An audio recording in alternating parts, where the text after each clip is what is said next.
नमस्कार दोस्तों, आज की वीडियो में बात कर रहे हैं इंजन कूलिंग सिस्टम के बारे में। यानी कि जो हमारा गाड़ी के अंदर इंजन है वो ठंडा कैसे होता है, यानी कि जो हमारा इंजन कूलिंग सिस्टम है वो कैसे काम करता है। इस वीडियो में बात करेंगे इसके सिस्टम के अंदर कौन कौन से भाग काम करते हैं, उनके पार्ट्स कहाँ कहाँ गाड़ी के अंदर लगे हुए हैं, जो इंजन कूलिंग सिस्टम है वो क्यों लगाया गया है, यानी कि जो हमारी गाड़ी के अंदर जो इंजन कूलिंग सिस्टम किस लिए लगाया है और ये कितने प्रकार का होता है। तो सबसे पहले बात कर लेते हैं इंजन कूलिंग सिस्टम लगाया क्यों गया। इंजन कूलिंग सिस्टम इसलिए लगा है, आपको पता है कि जो हमारा इंजन चलता है उसके अंदर जो कंबशन चैम्बर होता है उसके अंदर काफ़ी हीट जनरेट होती है। जो हीट जनरेट होती है अगर उसको ठंडा नहीं किया गया तो ज़्यादा पार्ट्स क्या होंगे, गर्म होने के कारण पार्ट मेल्ट हो सकते हैं, यानी कि जिस पर्पज़ के लिए हमारा इंजन लगाया गया है वो काम नहीं करेगा। हीट ज़्यादा होने के कारण पुर्जे गर्म हो जाएंगे, पार्ट्स गर्म होंगे, तो उससे क्या होगा, हमारा हीट के कारण जो सिस्टम वो काम नहीं कर पाएगा। फिर अब बात करते हैं जो कूलिंग सिस्टम कितने प्रकार का होता है। कूलिंग सिस्टम दो प्रकार का होता है, एक एयर कूल्ड सिस्टम होता है, एक जो वाटर कूलिंग सिस्टम जिसको कूलेंट कूलिंग सिस्टम बोलते हैं।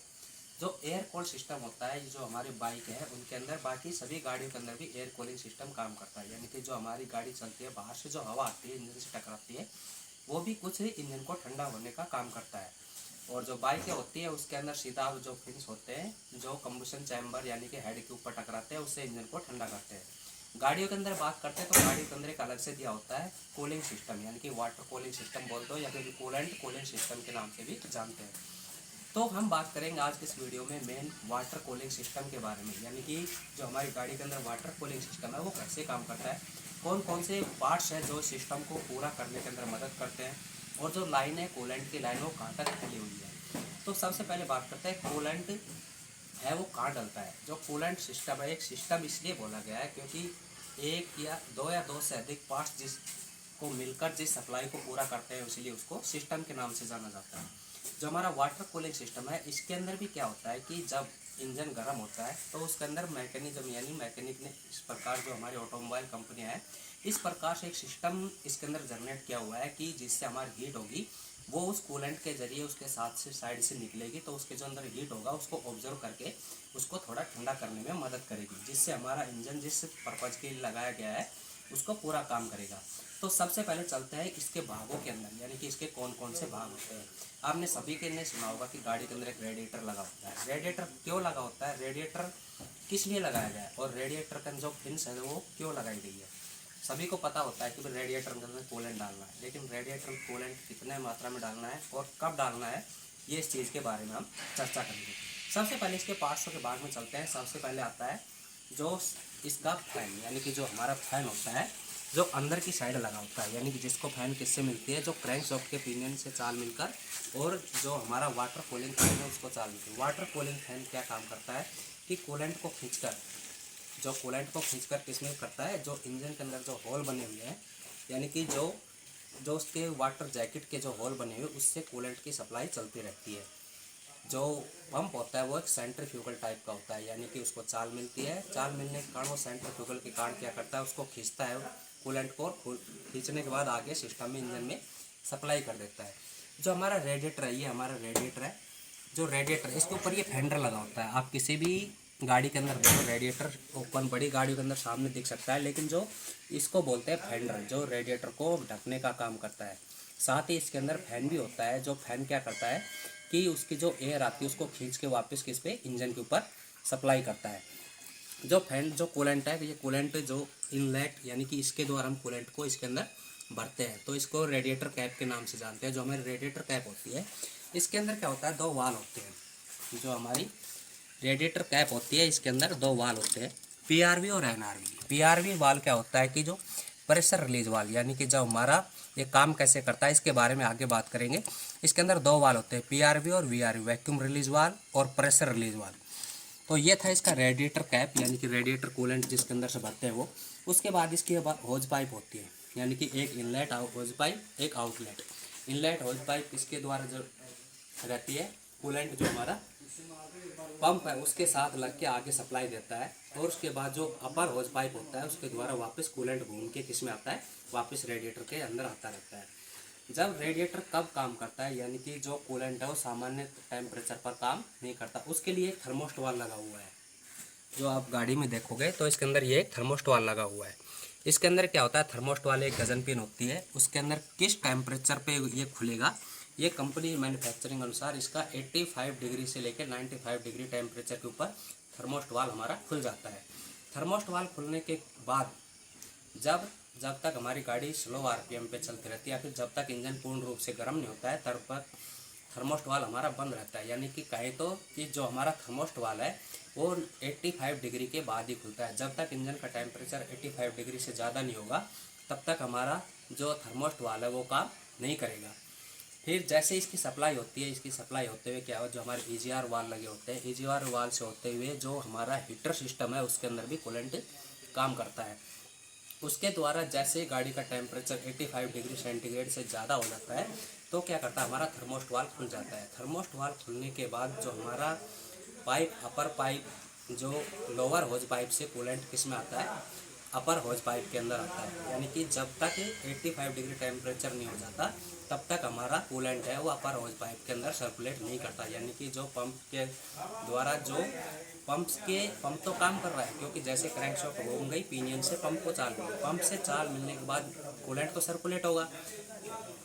कूलेंट सर्कुलेट होने के कारण तो जाएगा कहाँ से, वो क्या करता है, जो थर्मोस्ट वाल्व के अंदर साइड से बाईपास होज पाइप लगी होती है, जो क्या करती है वापस उसी के जो इंजन के अंदर जो कूलेंट गया है उसी को सर्कुलेट करता रहता है। जैसे 85 डिग्री से टेम्परेचर ज़्यादा हो जाएगा, हमारा थर्मोस्ट वाल्व ओपन हो जाता है और हमारा कूलेंट ऊपर आना शुरू कर देता है। फिर उसके बाद इसके अंदर रेडिएटर फैन, यानी कि एक फैन लगा होता है कि जो नई गाड़ी उसके अंदर फ्रंट में आजकल इलेक्ट्रिक फैन आ गए हैं, जो क्या करते हैं कि गाड़ी बंद होने के बाद भी चलते रहते हैं, क्योंकि टेम्परेचर ज़्यादा रहता है इसलिए वो फैन भी चलता रही। प्रॉब्लम कई ड्राइवर से ये फैन किसकी क्या आवाज़ आ रही है, तो एक्चुअली वो रेडिएटर जो फैन है उसी की आवाज़ आती है। जो हमारे फैन पुरानी गाड़ी उसके अंदर विस्कस टाइप के फैन होते हैं, जो क्या करते हैं चाल लेने के बाद जो एयर है उसको खींच के वापस इंजन को मारते हैं, और जो फिंस होती है उसके अंदर कूलेंट हमारा एक कई नलियों के अंदर से होकर वापस लोअर होल पाइप के अंदर पहुंचता है, जिससे क्या है कि जो कूलेंट ऊपर से जाता है एयर उससे टकराती है तो उसका कुछ हीट होती है वो ऑब्जर्व हो जाती है, उसको सोख लेता है हीट को, तो जिससे हमारा कूलेंट ठंडा होता रहता है। जो कूलेंट की लाइन है वो क्या करती है, काफ़ी सिस्टम से होके चलती रहती है। जैसे हमारा EGR वाल्व होता है वहाँ पर भी कूलेंट सिस्टम जो बॉयलर है उसके पास भी, तो उसमें क्या होता है कई बार जो पाइप होती है लीक हो जाती है, तो आपने कई बार गाड़ी में देखा हो कि जो साइलेंसर हुआ करता है उसके अंदर भी कूलेंट लीक करने लग जाता है, या तो इंजन का कोई गैसकेट लीक हो गया या फिर जो EGR के साथ जो हमारी कूलेंट लाइन है वो उसको लीक कर गई है। तो इसके अंदर हम बात था कि हमारे कूलेंट की, कि हमारी गाड़ी जो है कूलेंट इसके अंदर कैसे सर्कुलेट होता है, यानी कि इंजन को ठंडा कैसे करता है। यानी कि ये एक सिस्टम है, यानी कि जो वाटर पंप से होज के लोअर होज पाइप से वाटर पंप को चाल मिलने से कूलेंट सर्कुलेट होता हुआ इंजन के अंदर घूमता रहता है जब तक टेम्परेचर 85 सेंटीग्रेड से ज़्यादा नहीं हो जाता। जैसे टेम्परेचर 85 डिग्री सेंटीग्रेड से ज़्यादा हो जाता है हमारा थर्मोस्ट वाल्व खुल जाता है और कूलेंट प्रॉपर सर्कुलेट होना लग जाता है। Lower tank, lower pipe, hose pipe से पंप से होता हुआ इंजन सर्कुलेट होता हुआ अपर होज पाइप के द्वारा वापस रेडिएटर के अंदर आ जाता है।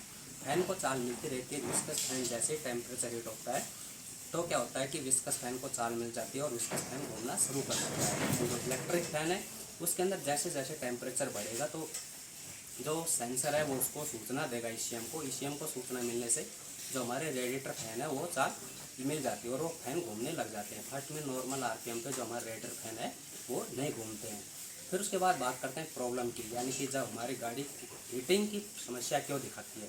हीटिंग की समस्या को सेंस करने के लिए हमारा इंजन कूलेंट टेम्परेचर सेंसर लगा हुआ है, जिसकी लोकेशन जो रेडिएटर हमारा होज पाइप है इसके ऊपर ये देखो इस पर लिखा हुआ भी है कूलेंट सेंसर, यानी इंजन कूलेंट टेम्परेचर सेंसर।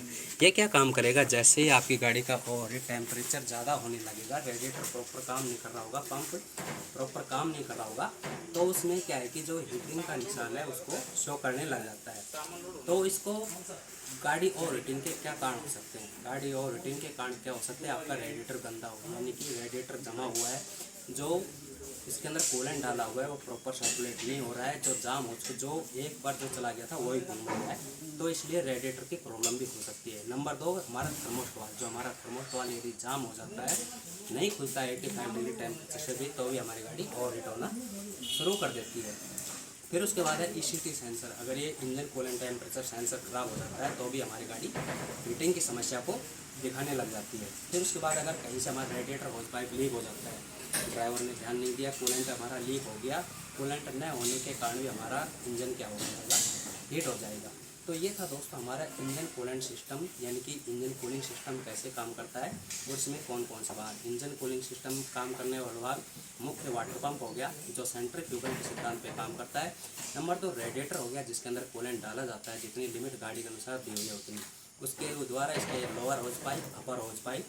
फिर उसके बाद है जो हमारा ईसीटी सेंसर, थर्मोस्ट वाल्व जो इसमें काम करते हैं। अब बात करते हैं जो हमारे पीआरवी और वीआरवी जो कैप के अंदर लगा होता है उसके बारे में, यानी कि जो कूलेंट इंजन कूलिंग सिस्टम के अंदर पीआरवी और वीआरवी वाल्व कैसे काम करते हैं। प्रेशर रिलीज वाल्व, यानी कि जैसे ही हमारी रेडिएटर के अंदर प्रेशर ज़्यादा बढ़ने लग जाता है, क्योंकि गाड़ी और हीट के कारण कूलेंट बॉयल होता है, तो उसका टेम्परेचर हाई होने के कारण क्या होता है, जो हमारा प्रेशर रिलीज वाल्व यानी प्रेशर ज़्यादा होने के कारण जो हमारा प्रेशर रिलीज वाल्व है ये क्या करता है, प्रेस होता है। यानी कि जैसे ही प्रेस होगा तो इसके अंदर जो भाप बन रही थी या एक्स्ट्रा कूलेंट जो बॉयल हो रखा था वो हमारा जो कूलेंट रिजर्वर है उसके अंदर चला जाता है। फिर वीआरवी वाल्व कब काम करता है, वीआरवी वाल्व काम करता है जब हमारी हम गाड़ी बंद करते हैं, यानी कहीं से आपने गाड़ी ड्राइव की और गाड़ी ड्राइव करने के बाद जब हम गाड़ी को बंद करते हैं तो क्या करता है, अचानक इसके अंदर वैक्यूम क्रिएट हो जाता है। तो वैक्यूम क्रिएट होने के कारण यदि वीआरवी वाल्व नहीं होगा तो हमारा रेडिएटर क्या होगा, वो पिचक जाएगा, यानी रेडिएटर को टूटने की समस्या ज़्यादा हो जाएगी। तो जो वीआरवी वाल्व है वो क्या होगा कि इसको वैक्यूम के कारण इसको क्या होगा, वो अपनी तरफ खींच लेगा। ये इसका वीआरवी वाल्व है जो क्या करेगा, इसको वैक्यूम को रिलीज कर देगा, यानी कि ये इसको अपनी तरफ खींच लेगा। वैक्यूम बनने और इसके अंदर जो भी वैक्यूम बनी होगी रिजर्वर के द्वारा वापस उस जो एयर है उसको पूरा करके रेडिएटर को पिचकने से बचा देता है। तो ये था दोस्तों इसके अंदर कूलिंग सिस्टम के बारे में। नेक्स्ट वीडियो हम बात करेंगे इसके पार्ट्सों के बारे में, यानी कि इसके पार्ट्स कौन कौन से पार्ट्स हैं और कहाँ कहाँ पे काम करते हैं। फिर नेक्स्ट दूसरे सिस्टम की बात करेंगे फ्यूल सप्लाई सिस्टम के बारे में। एयर इंटैक, यानी कि इसके अंदर एयर की सप्लाई कैसे होती है, टर्बो चार्जर कैसे काम करता है, इसके सेंसर की लोकेशन कहाँ कहाँ पे है, जो बूस्ट प्रेशर सेंसर है उसका क्या काम है, WTG जो टर्बो चार्जर किस प्रकार से काम करते हैं। तो इसी प्रकार हमारे वीडियो के साथ बने रहिए। अगर आपको नेक्स्ट जानकारी रहे तो कॉमेंट बॉक्स के अंदर ज़रूर इसको साझा करें ताकि हम आपको इसकी बेहतर जानकारी दे सकें।